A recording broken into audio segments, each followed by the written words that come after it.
Teh, kenapa namanya bakso tahu Doraemon?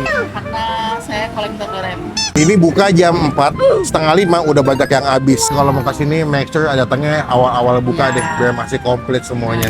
Udah berapa lama teh bakso tahu Doraemon? 17 tahunnya. 17 tahun. Sweet 17. Kalau makan kesini, berarti hitungannya per porsi di harga berapa teh? 17.500 isi 5. Sampai kentang tahu semua bebas ya. Berarti ada berapa jenis teh kalau di sini sih? Ada 9 somai biasa, somai pedas, tahu putih, tahu goreng, pare, kentang, kol, telur, kulit.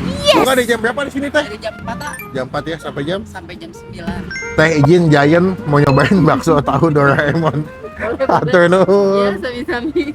Pakis bos.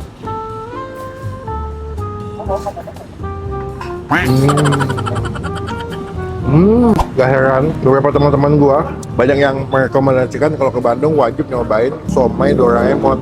Pakis bos.